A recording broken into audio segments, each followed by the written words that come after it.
Roberto for another 30 minutes, lucky us. And this time we actually get to welcome Roberto's business partner, Leonel Monterrosa, who will be joining us for a session that they will share about the work that they actually do in El Salvador. So the session that they will be hosting is called Empowering Youth Through Design in El Salvador. And as co-founders of LERO Studio, they will discuss diversity from a location perspective, which I think is a new angle for us as we've been exploring diversity through a variety of different lenses and different sub-themes. And they'll share a little bit about the experiences working with vulnerable youth in El Salvador. So welcome, Leonel, to our virtual stage. Thank you. Thanks for the space, and we're so excited to start. Yeah, we're excited to tell you more about what we do. So Leo, if you want to share the screen, please go ahead. We're gonna show you some of the things we're doing over here. It's been a crazy ride, we can say, from about 7 years now. And pretty much what we do now is a result of what we've been doing since those days, actually. So obviously to start, it's about us. Leo and I, we met at the university. We're both from the third generation of industrial designers educated here in El Salvador. So for us, it's been an adventure really to discover what we are supposed to do in a country like El Salvador, and being one of the first designers to try to figure out what to do here, allow us to discover a lot of things, and we still continue to discover a lot of things. And this has brought us even to exhibit our work to fairs that we never imagined we could be in. I mean, we've been in New York exhibiting our work, we've been in Paris also, and we've been in this Biennale that happens in Spain, showing our work.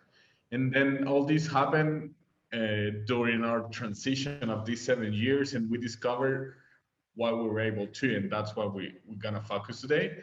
But basically what we do, we like to divide it in 3 big areas. The first one, it's our products. We have several collections actually, and several pieces for home and office accessories, home decor. We do have furniture pieces too.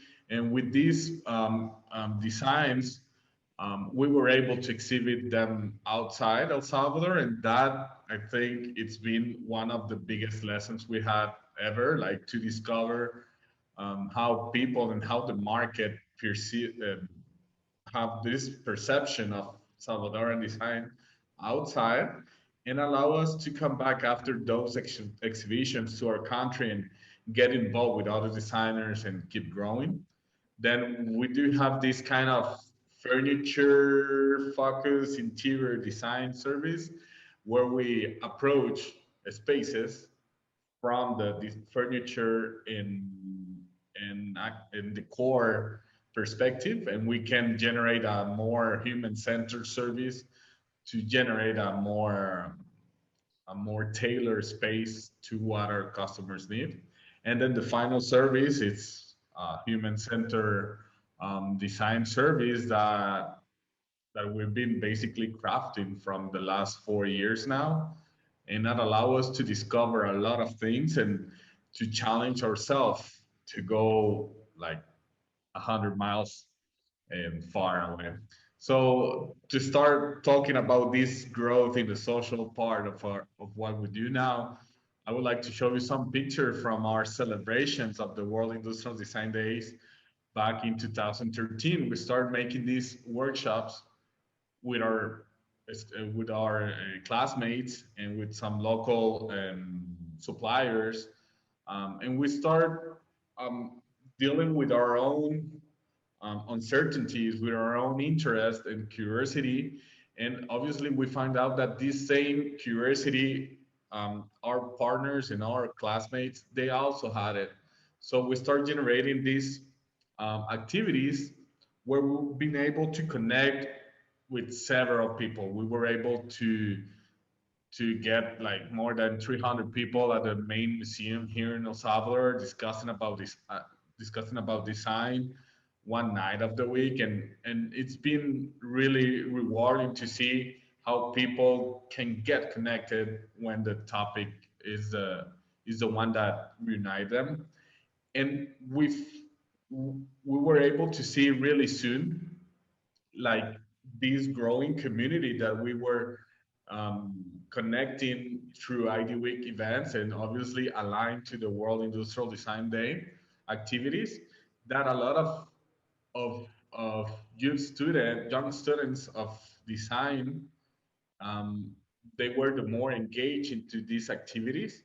So we soon decided to move more into that phase on how we can shape these young minds into the experience we've been already and that we kept discovering. And we made these events connecting older, well, not that older, but like a few generations before us, that they're already making more stuff and connecting with us and connecting with the newest emerging designers of El Salvador. And this gave us a lot of insights of what these eager minds they were looking for. And it was all based in a community united for the same sense of achievement, we can say. And they all have this inner sense of discovery and adventure of looking for new things and discovering new things. So we were creating this community that is still going on, and especially last year that we have Alex with us and also Pablo from Argentina. Alex is from Guatemala but lives in the U.S. And we also were able to take advantage of this online new context that was going on because of the pandemic, and we were able to make this exchange with Paris University called l'ENSAD, l'École Nationale of Superior Decorative Art, with the students from our university here in El Salvador, aiming to solve some problem from the community we are working in. And these kind of interactions obviously has has a lot of insight and thought, and we've learned a lot from these interactions.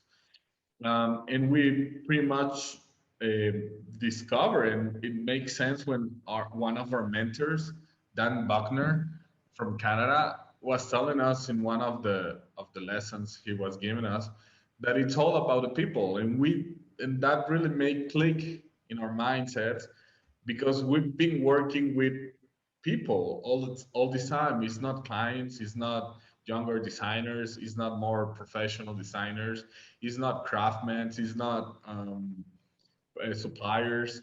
At the end, they are all people, and now that we see it that way, we've been able to go further of what we've been doing and exploring so far.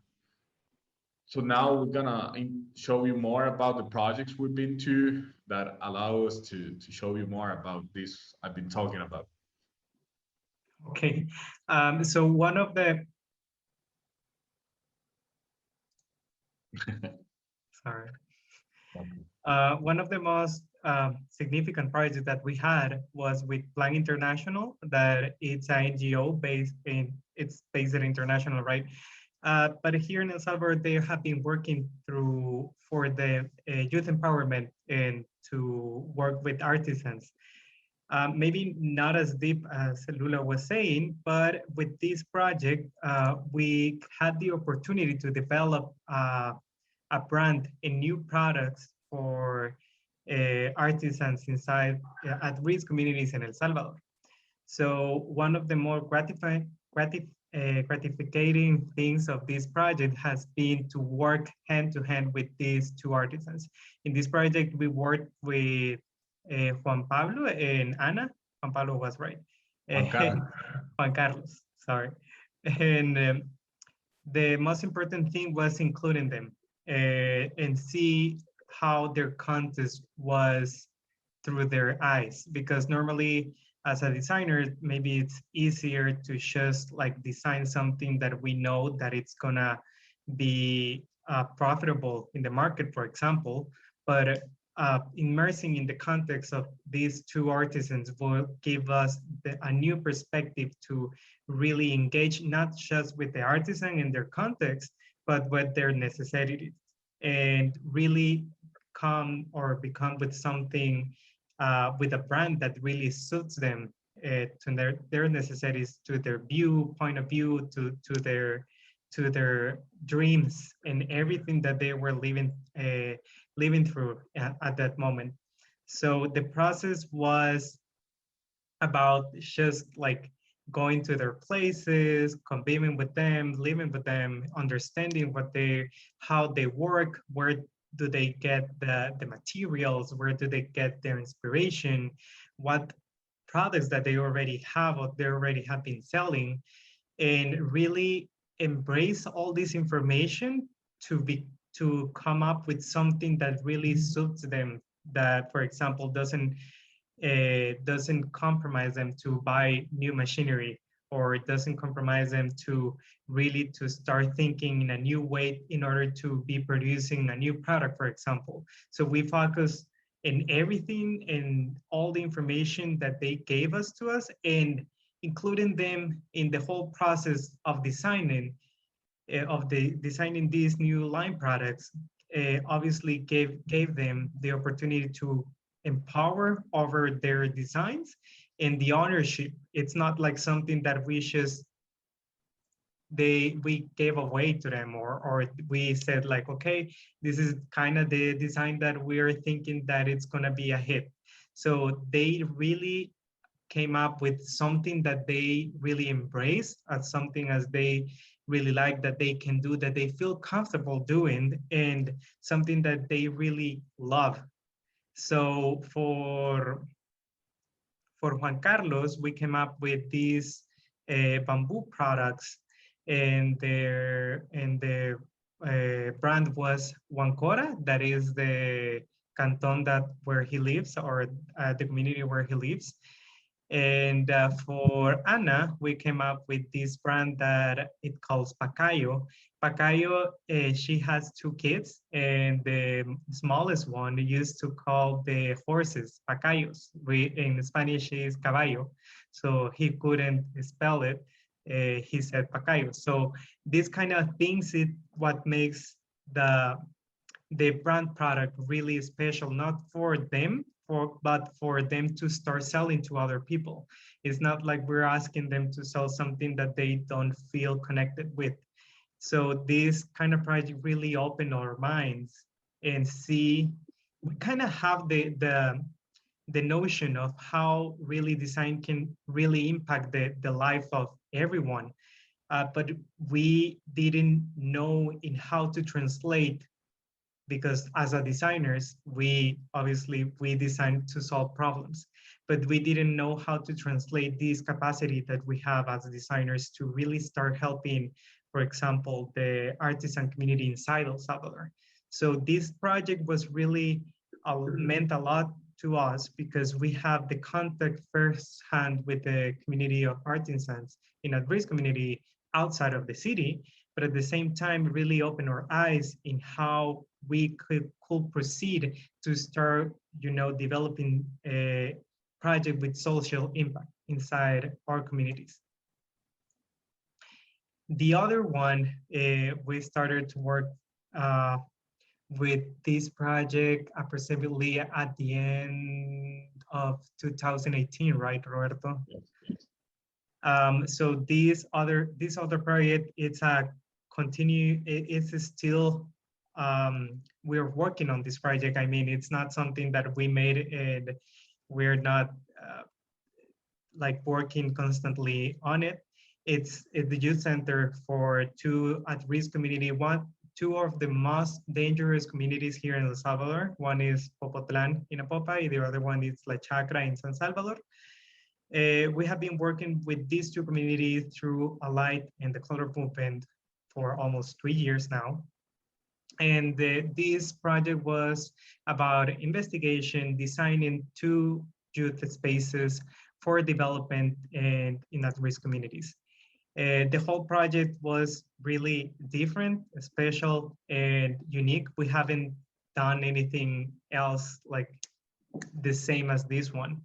And not just because the project is really big, the vision of the project is really big, but the approach to the communities was really important here, really different. With this one, we work with youth and kids from the community, from the at-risk communities. And I think that the most important part was how closed or permeable are these at-risk communities. It's really hard to get contact with this community or to work with these at-risk communities because they're so violent. They're so violent. They're so close to people that are outsiders of the communities. So the approach with this community was really special. We did it through the Catholic sisters that are the ones that holds the key to get inside the communities. And once we were in touch with the communities with another projects of like murals or activities of educations, we start building this trust with all the people inside. And we were in charge for designing these youth centers. So the whole process was engaging with the community and start incorporating everyone that is involved to the design process. We, of course, we knew that we didn't want to design something that didn't suit or cover all their necessities.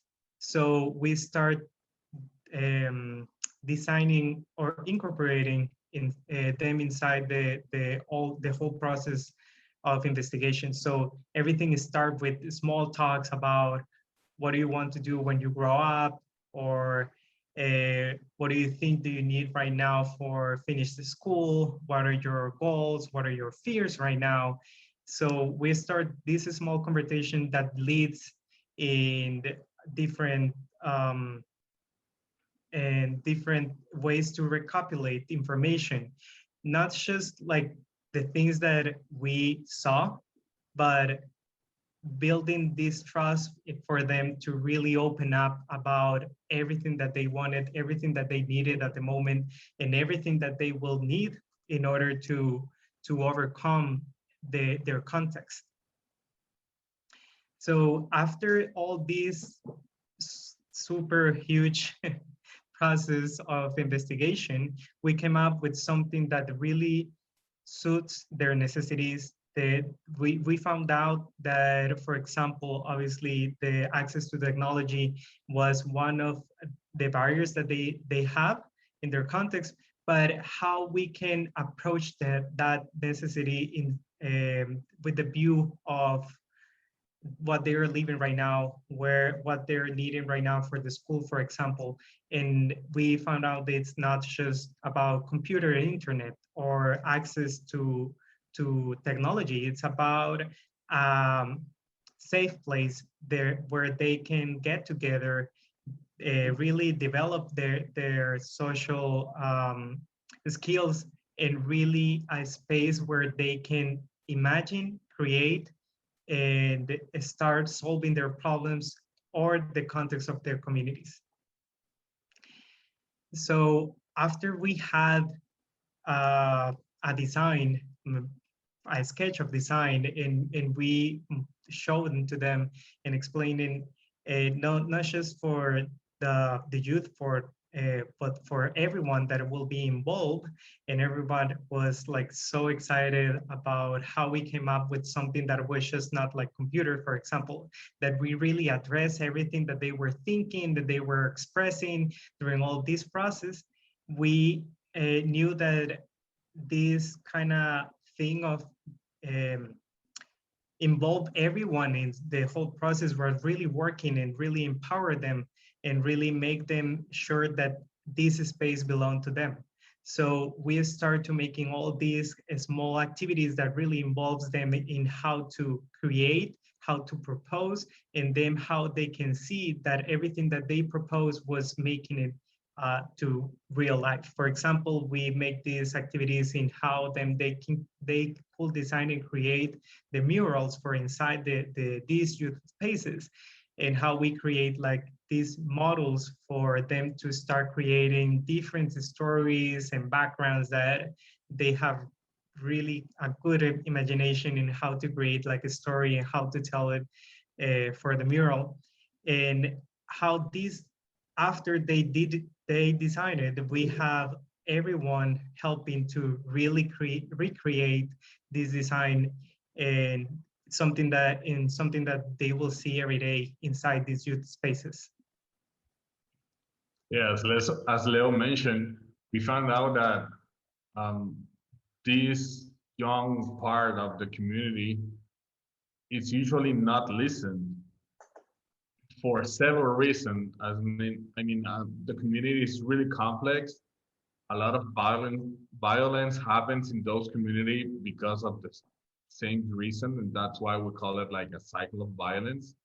But we did understand, luckily on the research part, on how the these kids were able to get some recognition from school, from their parents when they pass the grade, or when they have good grades. And that recognition was really important for them, because that's how the bad team, we can say, that's how they get attracted to them. So we decided to design not only the space, but also a process to include them on a small parts of the implementations of these spaces, where they were able to decide um, how they want to have the stuff in there, basically. So we had, for example, in the first image, this is Ronald. Ronald used to wash buses on the street for $1.50 each bus. But at the same time, he was doing that obviously for the money and help their family. But at the same time, he was attending the young center or the youth center in the community. So he was involved in other activity, and that's how he was involved in this process. But we were able to see his progress when he was doing these knots with these cords that they used to seat those kind of cords to put wet cloths to dry. And he was doing these knots to create handles for the doors of the furniture. At the beginning, he was like really against the process, like, hey, I'm a guy, I'm not able to do handcraft, you know. But at the end, that he was able to do the knots of each one of the doors of that space, you could see him like really proud of himself, like, hey, I did that, right? So I'm part of this space, I'm part of this small furniture, and that and on that same way we created more decisions, like how to place the cords on for the pictures on this structure, or letting them decide on how to team up and build the furniture. Or even we can see the last picture of Jeffrey feeling proud of having an ergonomic chair finally that he can use, that he's allowed to use. And we know that this space not only responds to having computers or having technology, but also to have a safe place where they can meet and be themselves. Because obviously they cannot be the same kids outside their house or even inside their house. So this place, which is kind of a third place, becomes pretty much their home to become a more healthier and positive person of the community, where they can connect with peers, where they can dream together and work together through the assistance of the sisters and the different programs we have. And basically, at the end, we have this space that that more than the technology we can place in there allows them to dream and meet and become a safe place for them. Um, so we created a, a set of tools and equipment for them to dream, and if they were able to dream, they were able to achieve it. So basically, we allow them to, for them to do stuff and be involved in the process, most likely they will be able to feel part of it and become something or a key player in the process of the activities. So our design principles were several, but one of the main things we want to do with the space and the furniture design is that they could see common materials used in a different way. That way they can dream like, hey, I know this tube pipe or I know this metal rod. Now they're using it this way. What if I can use it the other way? And using tools to implement that allow them to dream also to come back home and have a closet repaired by them, and, or to meet and gather with their peers at the centers.